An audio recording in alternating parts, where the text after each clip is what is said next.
Come on, down. Good boy. Go on, bud, down. Get comfortable. All right. How cute were those puppies, huh? Oh, goodness. All right. Well, good morning. I'm Nathan. This is Kenzo, like you just heard, and you just saw the journey that the dogs go on from puppies and all the way to go through to become service dogs for our nation's veterans and first responders. And that's free of charge, by the way, anyone that applies for America's VetDogs through that. I'm here to tell you my story as one of the veterans that graduated from America's VetDogs. Oh, I need the clicker. All right. I'm so honored and happy to be here to tell you my story. This is my first time at NCMS. When I was asked to speak here today, I did not know and fully understand whom it was I was going to be talking to today. I've had the joy and the privilege to meet so many of you over the past few days.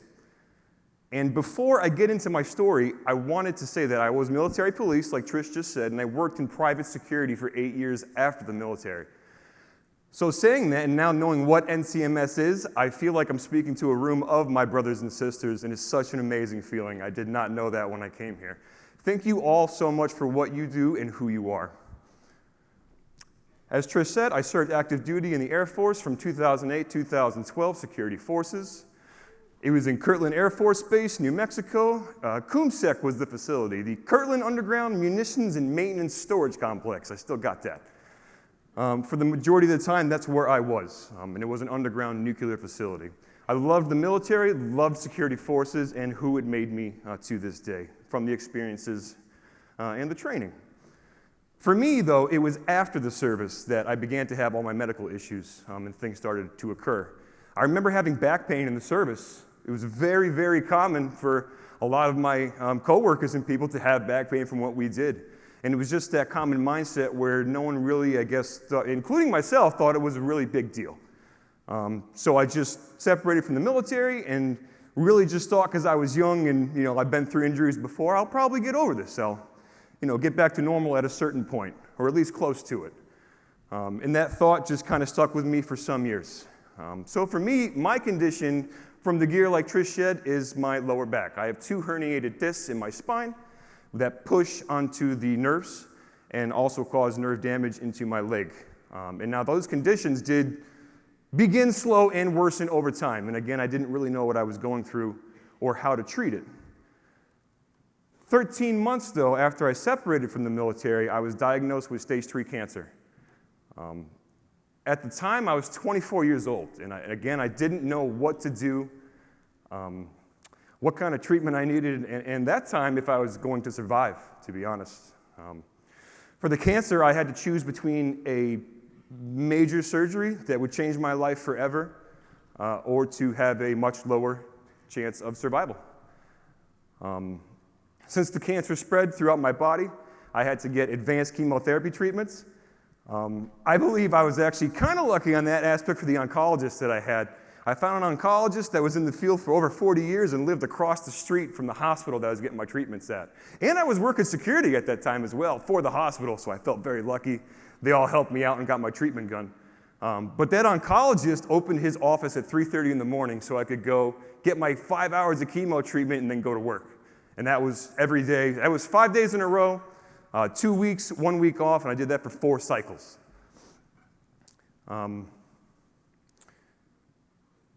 He told me he was going to blast me with chemo, was his terms, and just said, hopefully it'll work. It did. Next year will be 10 years that I have been in remission from cancer. Thank you. Thank you. It's still difficult, I guess, to just talk about and go through and how to actually, I guess, keep going and from that change, all the realization. So thank you so much. As soon as I could, after the cancer, get back to treatments for my back, I did. My back was just put on the back burner in hiatus, but it never went away, of course. So I tried everything for the doctors that told me over years, but it was still getting worse over time. Basically, every treatment you could think of for back issues or herniated discs, I have tried. The surgery that I had was a discectomy. I never got all the way to fusion or anything major. Discectomy removes a little bit of the disc from my spine from the nerves so they can hopefully relieve the pressure and I can get a little more mobility back. Oh, that's right. Before I get into my next part, I had a favorite hobby, golf. With everything going on, how my life was, I didn't know how it was affecting me or like what I could and couldn't do over time, of course. I love golf. Golf's an amazing sport, very emotional sport, but over time, I just couldn't swing anymore, basically, and I didn't really know. I just thought I was getting worse, not that good at the game.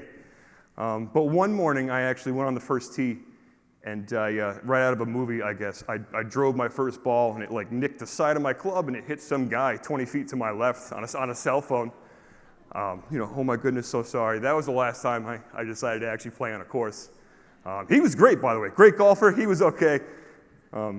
But yeah, it really showed me that like I'm actually changing, and I didn't fully realize what was going on still. The pressure on the nerves from the injury got worse over time as well.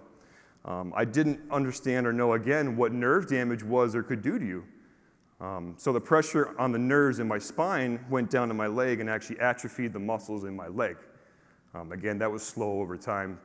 Didn't really know what that was or going on. And also, can it come back? I'm told mostly no. And once you have nerve damage, it's pretty much permanent. In 2016, I was at the point where I was walking with a cane all the time.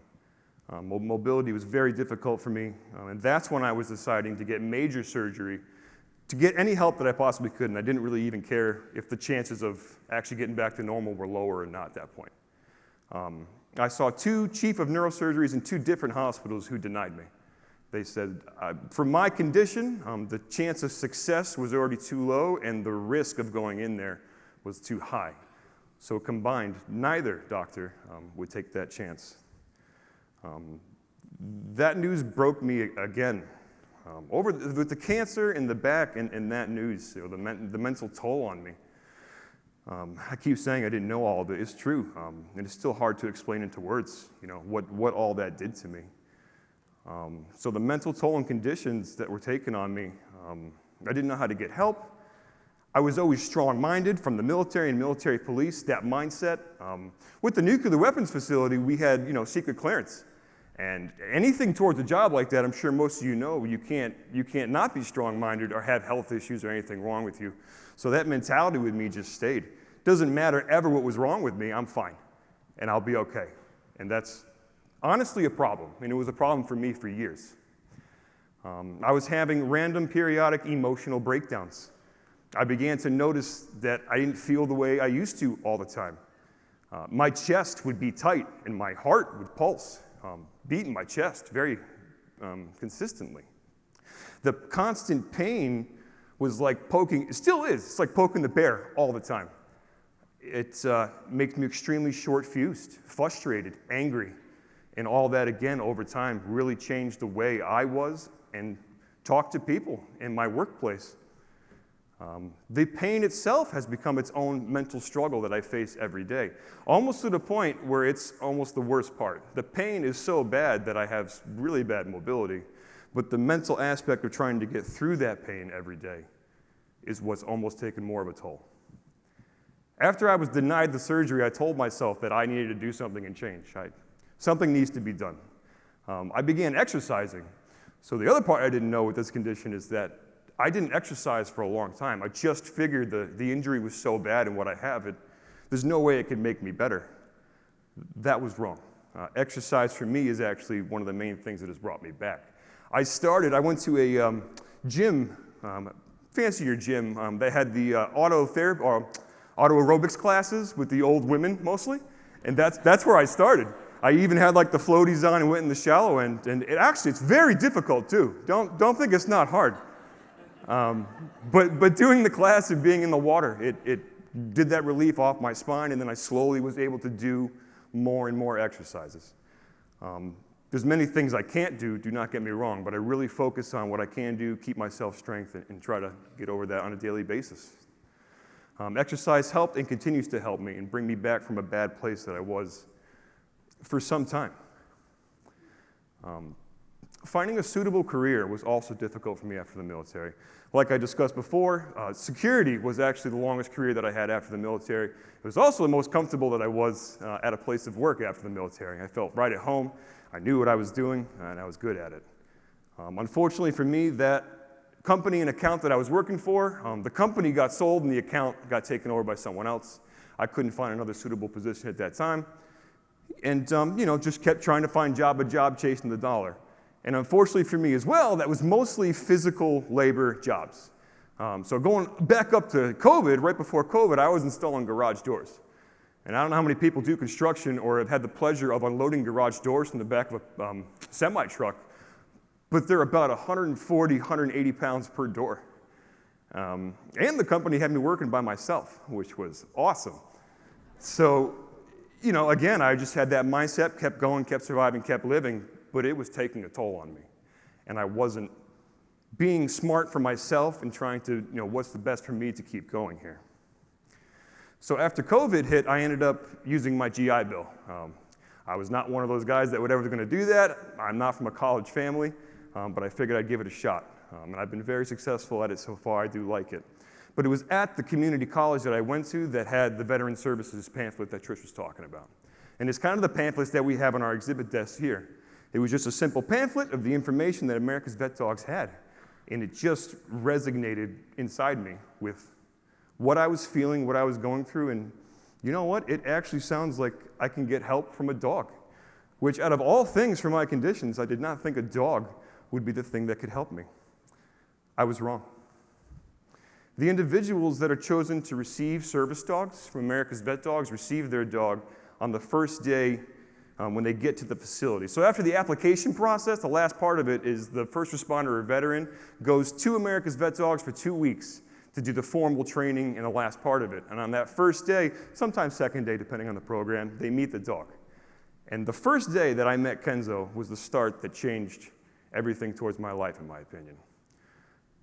Learning the training that helps, learning the training with the dog was an amazing experience and actually what he can do for me. And then when you're in the class, it's actually almost even better because I was with 7 other vets. And each dog and you're watching them train with the dogs and that they're actually helping them with their individual specific needs. It's very heartfelt, touching. It still gets me to this day on what these dogs can do. Even better yet, from that first day from the first day to when I left that facility, the bond starts. It's a silent, interesting bond, but I didn't know how much he would mean to me, a friendship I would have, and such a relationship with an animal that I actually can't have a conversation with. He understands, commands and stuff, but I sometimes think that he understands me mentally better than most people I talk to sometimes, and it's amazing. It is absolutely breathtaking to be in that class and see how he can help. Kenzo assists me mostly with retrieving items. So with me and my back and my issues, my back can lock up, I have mobility issues. And then it's the mental aspect and the anxiety and the stress. So honestly, the simple aspect that he can get my phone. If I get in a bad situation or something's wrong in the house, Kenzo, go get my phone. He will go get my phone. The other stressful and anxiety part for me is the same thing. If I fall or can't move, Kenzo, go get help. And just having him there, knowing, yes, working very hard all the time. All the time. But just knowing that he's there in case I need it. It really takes that mental stress away. And something that I didn't know was really taking, again, a toll on me inside and over the years. I know, I wish I had his job for a little bit, few hours.